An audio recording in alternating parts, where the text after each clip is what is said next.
Now, we watched War of the Roses, and in order to properly review this movie and talk about it, I have to set the stage for you.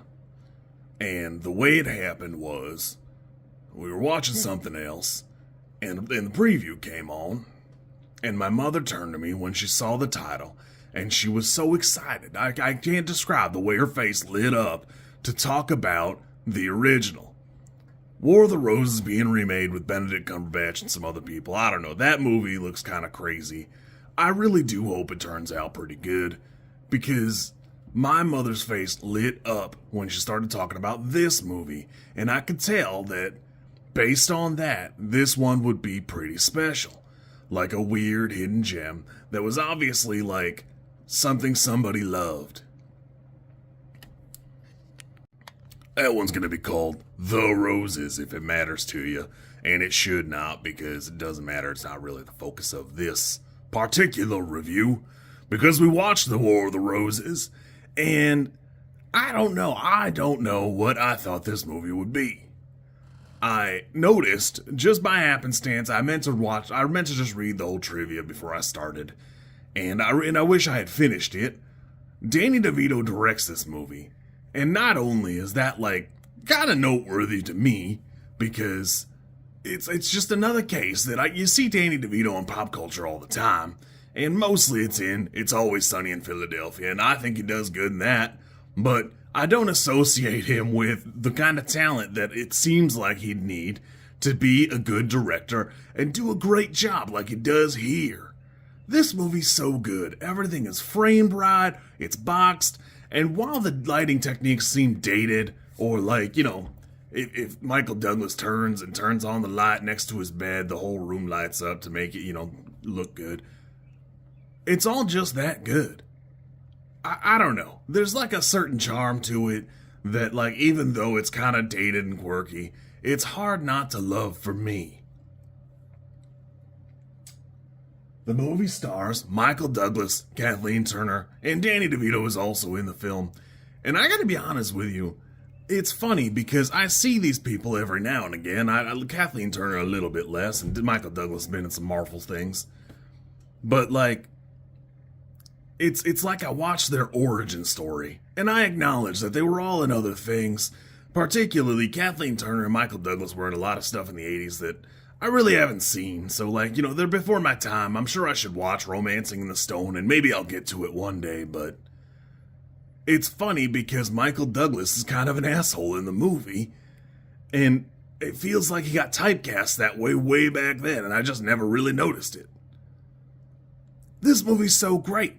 I really don't want to talk too much about the plot because I think you should get blindsided the way I did. But a lot of the effects are good. Things are just crazy, popping off. If you like a rom-com, or I guess this is kind of the opposite of that, you should give it a watch. I love watching Kathleen Turner try and monster truck away her over Michael Douglas and almost killing him. I like watching Michael Douglas pee on a fish.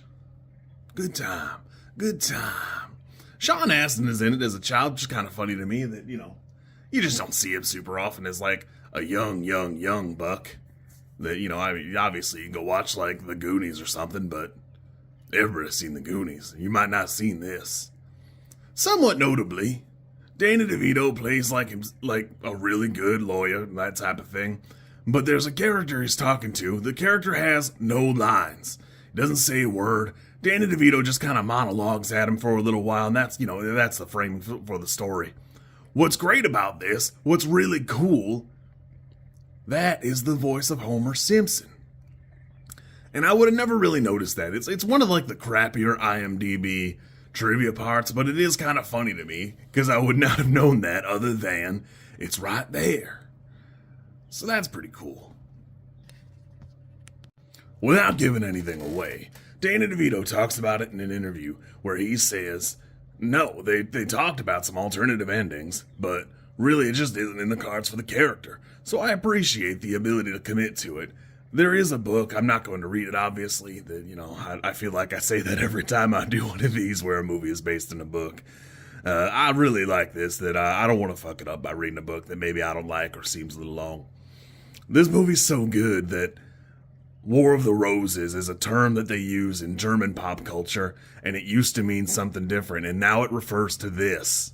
Specifically to this movie. Not like the book, or this film is what they're talking about when they talk about it. I will be honest with you, the movie is a little long, but I really don't know what I would trade here. I really did enjoy it enough that I'll forgive it for its sins. I had to take a break about halfway through, let the dog out and all that, but gosh, this movie's so good. I'm amazed. This movie's as old as I am, if you care, and I had a great time. If you want to watch the opposite of a Hallmark movie, I don't know if it'll have the same effect, but you really ought to give it a watch. The War of the Roses, 1989. Fantastic film. Really enjoyed it.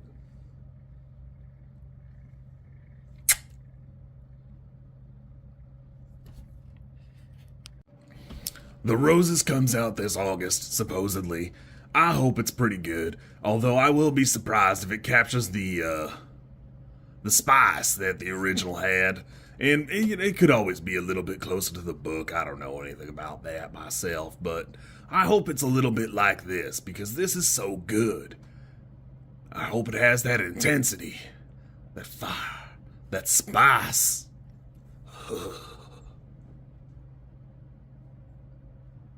You kids be good, or else.